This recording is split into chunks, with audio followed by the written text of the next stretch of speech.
Magandang araw mga mag-aaral. Ako si Ginang Kiara Pisintina. Samahan niyo ako sa ating #Lakbay Kasaysayan sa Araling Panlipunan 6. Simulan natin ang ating klase sa isang panalangin. Panginoon, salamat po sa panibagong araw na ito upang kami ay matuto. Buksan niyo po ang aming isipan upang lubos na maintindihan ang aming mga aralin. Bigyan niyo din po ang aming mga guro, mga magulang, at mga kamag-aral ng lakas ng katawan at isipan na masigit naming kailangan sa araw-araw sa panahong ito. Ang lahat po ng ito ay aming dinadalangin sa iyo, aming Diyos Ama. Amen.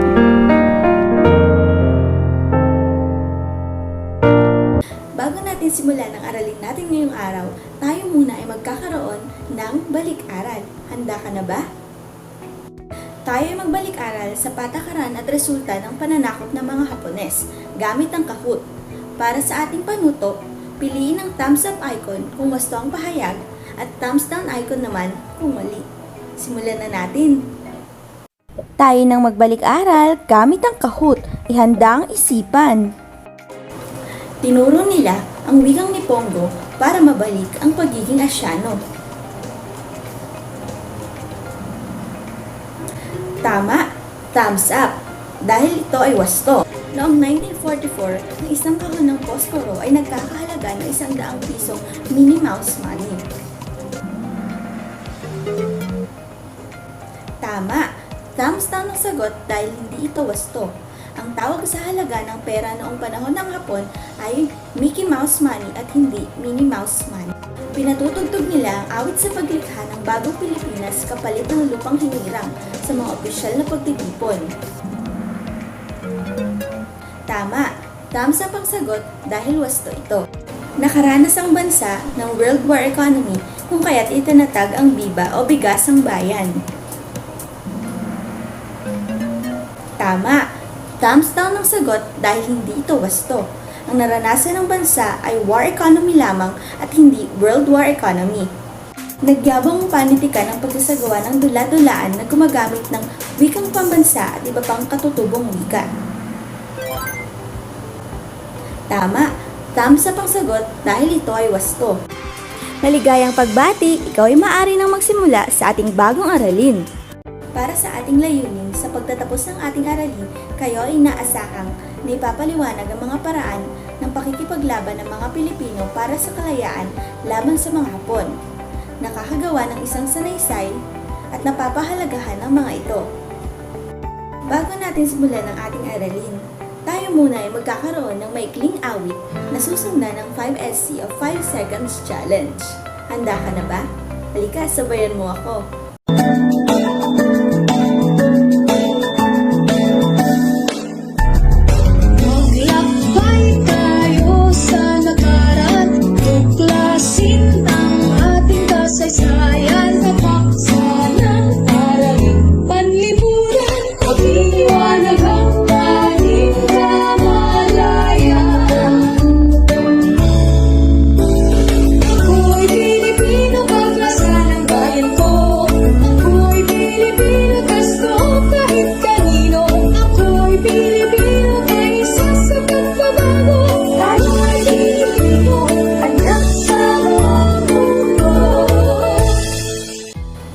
Panuto ng ating 5 Seconds Challenge, sagutin ang tinutukoy ng bawat bilang. Piliin ang tamang sagot sa loob lamang ng 5 segundo sa bawat bilang. Makakakuha ka ng 5 bituin sa bawat tamang sagot na iyong makukuha. Ang bawat bituin na iyon ay may katumbas na 1 puntos. Subukan natin ang iyong galing sa ating 5 Seconds Challenge. Kayang-kaya mo to!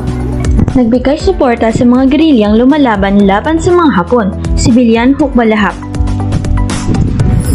Tama, Sibilyan ang sagot.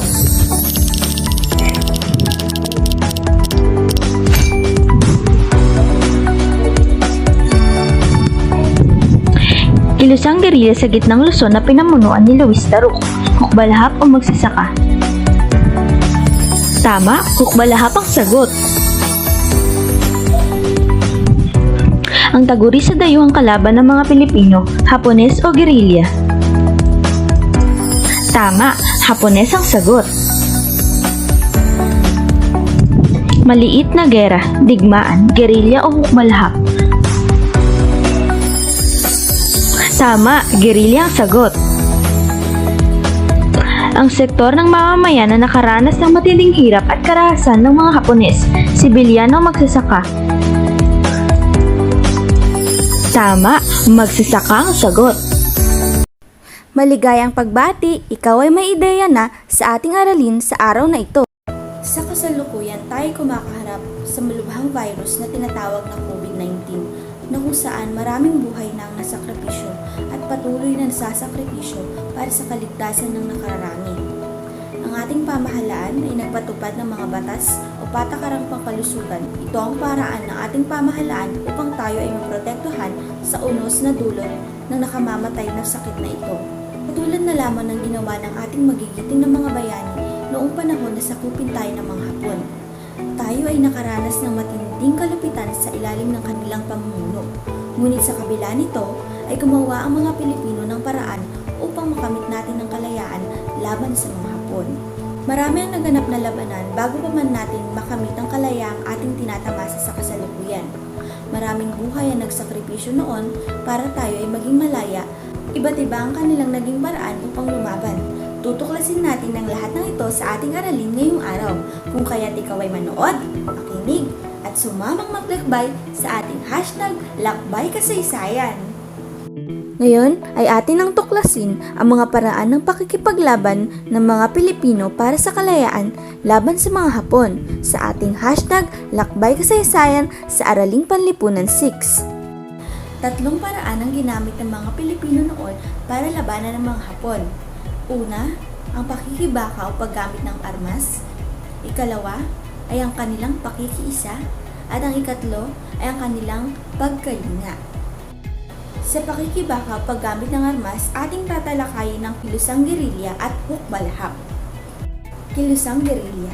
Ito ay tinatag ng mga sundalong nakatakas sa korehidor.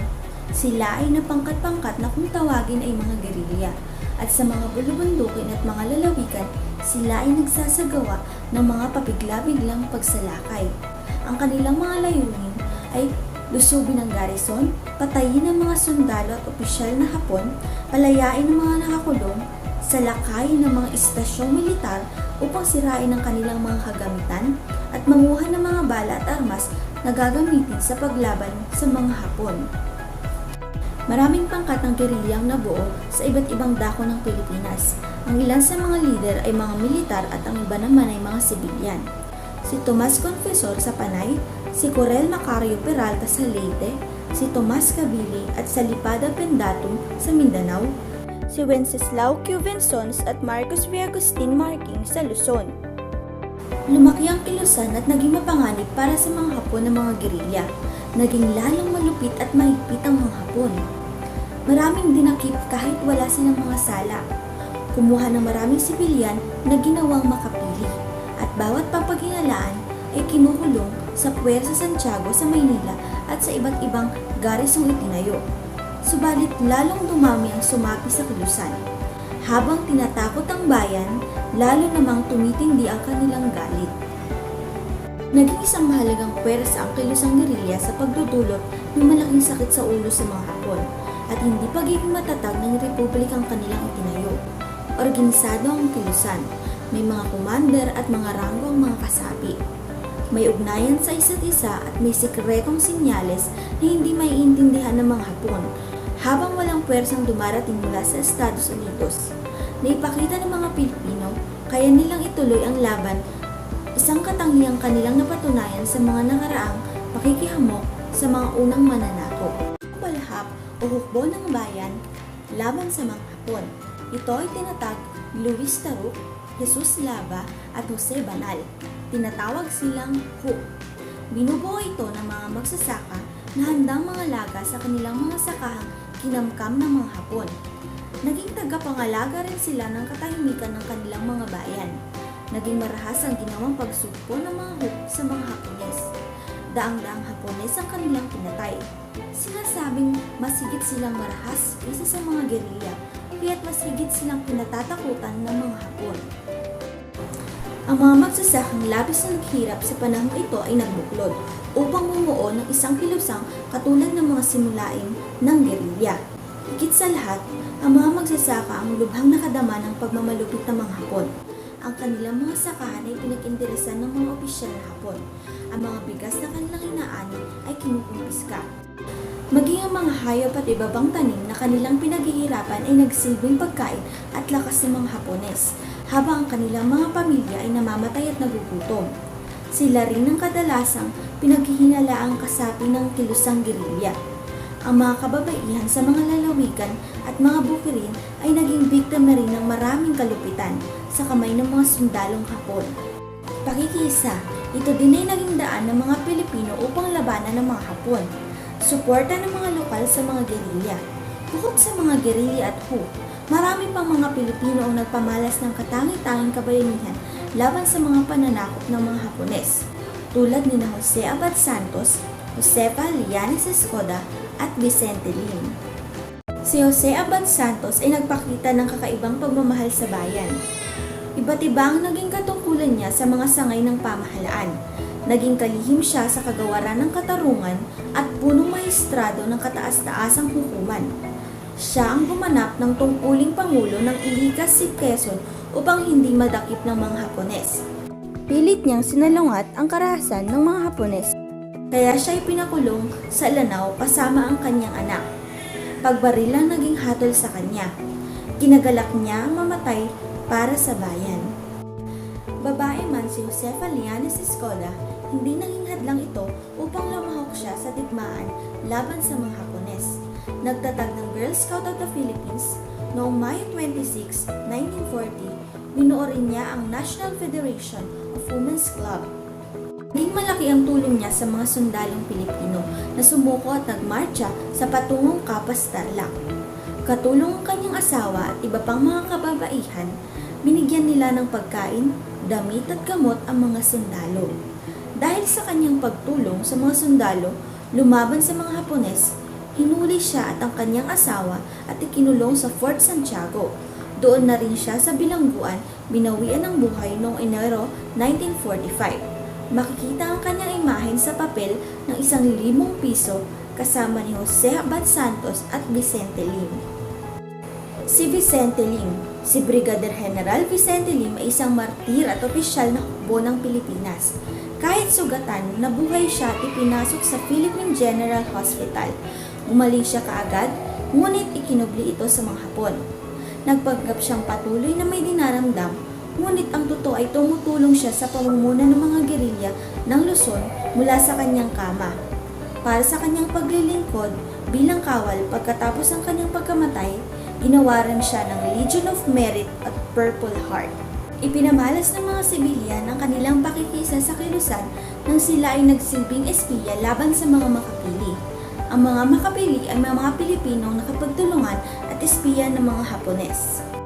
Nagkaroon rin ng pakikiisa sa pamamagitan ng pagpapatakas sa mga nakakulong na sundalong Pilipino at Amerikano, pananatiling tapat sa harap ng kamatayan, at tagapagdala ng mga armas at mensahe upang maipagpatuloy ang lihim na operasyon ng kilusan. Ipinamalas din ng mga sibilyan ang kanilang pagkalinga. Itinago nila ang mga sugatan, ginagamot at pinakakain ng palihim. Sila din ay bumibisita sa mga piitan at kinukupkop ang mga sugatang gerilya. Ang liberasyon ng mga Pilipino mula sa Hapon. Ang mga Pilipino ay hindi naghintay lamang sa pagbabalik ng mga Amerikano upang iligtas sila sa mga kuko ng mga Hapon. Hindi nila hinayaang yurakan ng kanilang dangal ng walang kalaban-laban, kung kaya't sa maliit na paraan, kahit kulang sa sandata at kagamitan, ay nilaban nila ang kanilang karapatan. Nang bumalik si General Douglas MacArthur sa Pilipinas kasama ang hukbong Amerikanong lulupig sa mga Hapones noong Enero 9, 1944, ay hindi nanood lamang ang mga Pilipino. Nagbigay ng dobleng lakas at tapang ang pagdating ng mga Amerikano sa mga Pilipino upang sila ay makilahok sa liberasyon sa kamay ng mga Hapones. Habang sumusugod ang mga Amerikano sa mga pampangating papawid mula sa loob ng bansa, itinataboy naman ng mga gerilya at ng mga Huk ang ang mga Hapones sa mga lalawigan at mga bayan. Handa ka na sa pagproseso, panuto, sagutin ang mga katanungan. Unang tanong, ilang taon na ang nakalipas simula nang napapagsak ng mga Hapones ang Bataan at Corregidor noong Mayo 6, 1942. Sa kasalukuyang panahon, anong dagok ang nagaganap sa ating bansa? Ano ang iyong alam ukol dito?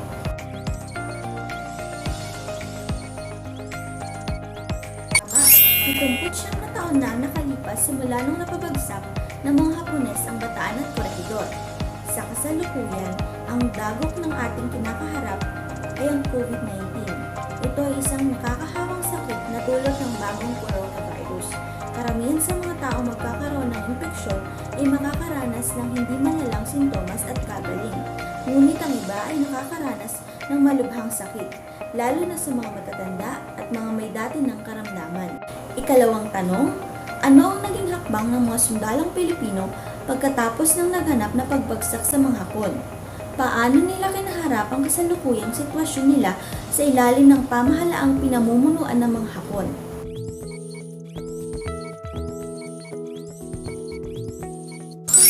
Tama, nang bumagsak ang Bataan at Corregidor sa kamay ng mga Hapones noong Mayo 6, 1942, ay hindi pa rin natapos ang labanan ng mga Pilipino at Hapones. Ang mga sundalong Pilipino sa halip na sumuko ay namundok at pinagpatuloy ang pakikipaglaban ng palihim. Ikatlong tanong, katangiang tunay ng mga Pilipino ang hindi pagsuko anuman ang balakid na makaharap. Sa iyong pagkakaalam, ano-ano ang mga hakbang isinasagawa ng mga Pilipino ngayon upang malampasan ang suliranin na kinakaharap ng bansa?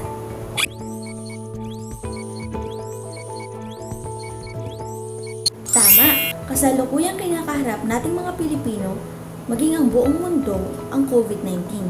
Isang napakalaking unos na nagpatigil sa galaw ng mundo. Ngunit sa kabila ng banta ng sakit na ito, ay nangibabaw sa ating mga Pilipino ang pagtutulungan, pagkakaisa, pagkalinga at respeto sa isa't isa. Maraming proseso o hakbangin ang sinasagawa upang malampasan ang suliraning ito, tulad ng pagpapatupad ng mahigpit na mga batas o patakaran upang maiwasan ang paglaganap nito at ang kooperasyon ng mga Pilipino upang maisakatuparan ito.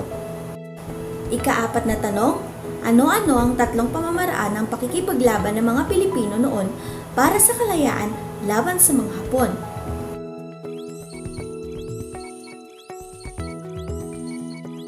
Tama, ang tatlong paraan ng pakikipaglaban ng mga Pilipino noon para sa kalayaan laban sa mga Hapon ay ang pakikibakaw paggamit ng armas, pakikisa at pagkalinga. Ika-5 tanong, anong kilusan at unit ang nabuo sa kanilang pakikibaka o paggamit ng armas upang malabanan ng mga mananakop?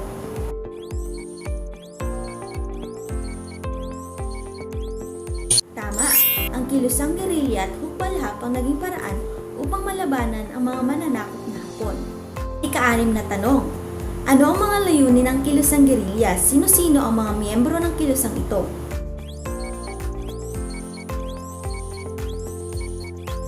Tama, ang layunin ng kilusang gerilya ay lusubin ng mga garrison, patayin ng mga sundalo at opisyal na Hapon, palayain ng mga nakakulong, salakayin ng mga istasyong militar upang sirain ang mga kagamitan, at manguha ng mga bala at armas na gagamitin sa paglaban sa mga Hapon.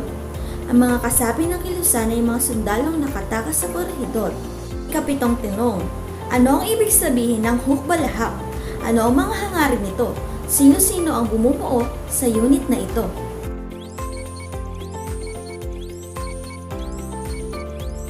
Tama, ang hukbalahap ay hukbong bayan laban sa mga Hapon. Ito ay isang armado at samahang gerilya na naglalayong mapaalis sa mga mananakop na Hapones sa Pilipinas. Ilan sa mga naging kasapi nito ay mga sundalong Pilipino, Amerikano at mga magsasaka na labis na pinagmulupitan ng mga Hapon. Ika-8 tanong, paano pinakita ng mga sibilyan ang kanilang pakikiisa sa panahong iyon na kailangan sila ng mga kasapi ng kilusan?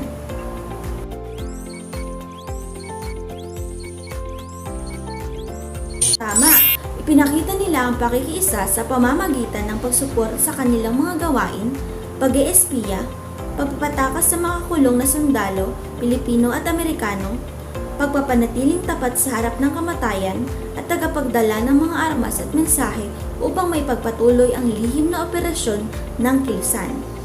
Ikasyam na tanong, ipinamalas ng mga sibilyan ang kanilang pagkalinga sa mga gerilya upang magtagumpay ang mga hangarin ng kilusan. Sa paanong paraan nila ito isinagawa?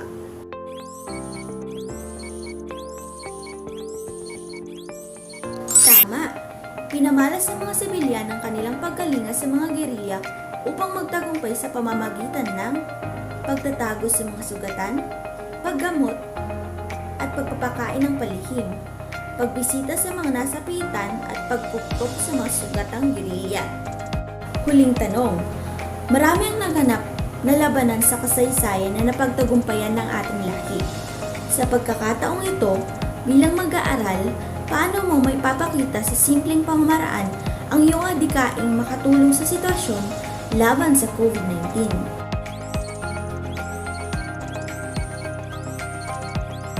Tama! Bilang mag-aaral, nararapat mong gampanan ang iyong tungkulin bilang isang mabuti, matyaga at masunuring mag-aaral sa kabila ng bagong pamamaraan ng edukasyon.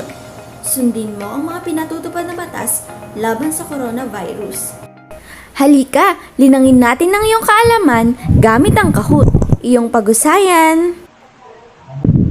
Ang mga sundalong Pilipino sa halip na sumuko ay namundok at pinagpatuloy ang pakikipaglaban ng palihim. Check o X? Tama, check ang sagot. Nang lumaki ang kilusan, ito ay naging mapanganib para sa mga Hapon, lalong naging malupit at mahigpit sila sa mga gerilya. Check o X? Tama. Check ang sagot. Ang mga sundalong Pilipino ang nakapagpasuko sa mga Hapones. Check o X? Tama. X ang sagot. Higit na naging malupit sa mga Hapones sa mga Huk kaysa sa mga gerilya. Check o X? Tama, check ang sagot. Ang mga Huk ay dating mga sundalong Hapones.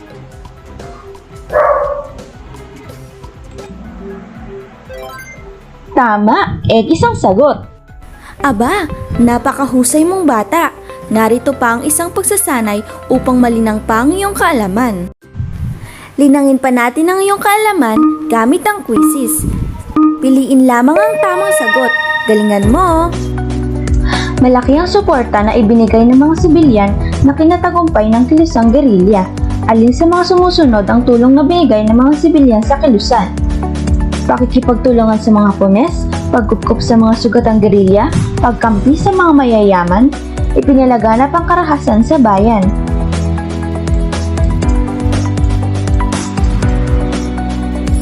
Tama, pagkupkup sa mga sugatang gerilya.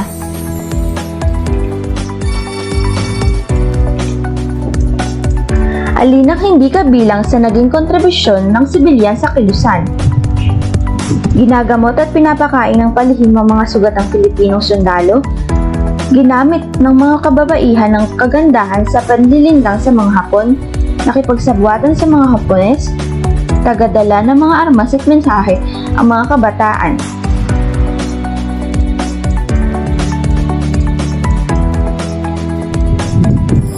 Tama. Ang hindi nila naging kontribusyon ay nakipagsabwatan sa mga Hapones. Ang kilusang ito ay binuo ng mga magsasakang handang mga laga sa kanilang mga sakahang kinamkam ng mga Hapones na pinamunuan ni Luis Taruc, Jesus Lava at Jose Banal, propagandista, gerilya, katipunero o hukbalhap.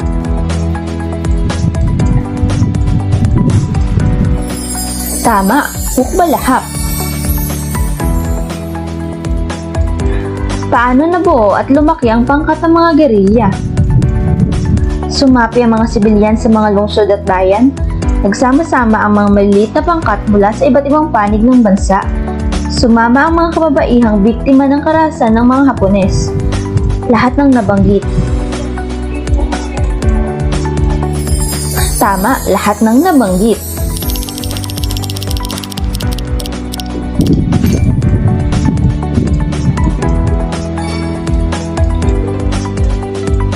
Aling sektor ng mamamayang Pilipino ang lubhang nakatama ng pamamalupit sa mga Hapones?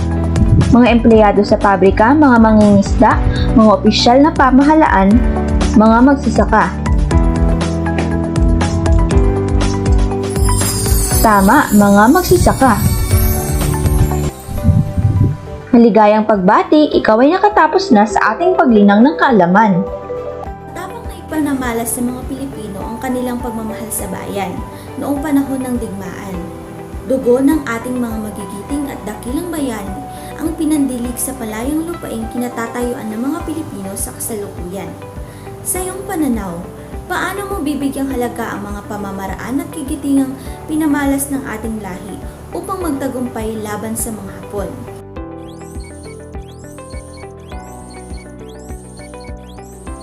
Tama, bigyang halaga mo ang mga pamamaraan at kagitingang pinamalas ng ating lahi sa pamamagitan ng pagiging mabuting bata. Ipagtanggol mo ang tinig ng ating lahi sa anumang aspeto, kung saan nararapat ito at wasto. Igalang at irespeto mo ang kapwa mo bilang isang huwarang mamamayan ng ating bansa. Para sa ating paglalahat, sagutin ang mga tanong. Ano-ano ang tatlong pamamaraan ng mga Pilipino noon upang labanan ng mga Hapon? Tama, pakikibaka o paggamit ng armas, pakikiisa at pagkalinga. Ikalawang tanong, anong kilusang higit na namayagpag sa panahong iyon para sa kalayaan ng bansa? Tama, ito ay kilusang gerilya at hukbalhap. Ikatlong tanong, ano ang adikain ng kilusang gerilya na sinuportahan ng mga sibilyan upang makamit ang kalayaang minimithi? Tama, adikain ng kilusang gerilya na makamit ang kalayaan laban sa mga Hapon kung kaya't nagsagawa sila ng mga hakbangin upang magtagumpay. Ikaapat na tanong, sa paanong paraan nila sinagawa ang pakikiisa at pagkalinga para sa mga kasapi ng gerilya? Tama, isinagawa nila ito sa iba't ibang paraan tulad ng pagsuporta, pagiging espiya, paggamot, pagkupkup, pagpapakain, tagahatid mensahe at iba pa. Ikalimang tanong, paano nagtagumpay ang mga Pilipino laban sa mga Hapon? Ano ang kanilang naging susi tungo sa tagumpay laban sa digmaang ito? Tama, nagtagumpay sila sa pamamagitan ng paggamit ng armas, pakikisa, pagkalinga, pagtutulungan at higit sa lahat na naig sa kanilang damdamin ang pagkamamamayan para sa bansang kanilang tinubuan.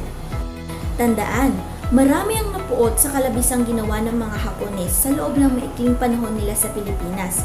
Maraming pinsalang nagawa nila sa ating bansa at higit sa lahat ay ang pahirap na ginawa sa mga mamamayan.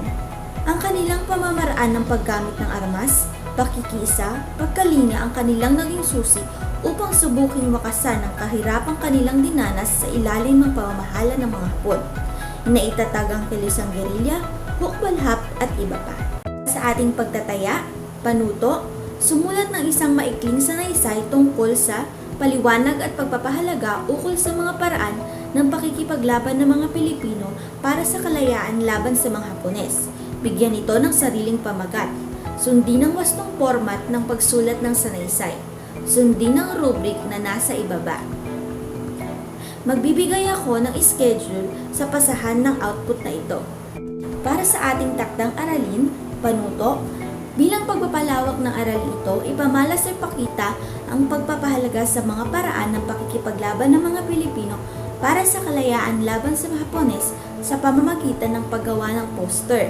Gumamit ng isang bagay na sisimbolang ng iyong pagpapahalaga sa mga Pilipinong nakipaglaban sa mga Hapones para sa bansa at ipaliwanag ito. Gawin ito sa long bond paper. Narito ang rubric sa ibaba. Mayroon ding takdang schedule ng pasahan ng output na ito. Maraming salamat sa inyong partisipasyon hanggang sa susunod nating Lakbay Kasaysayan sa Aralin Panlipunan 6.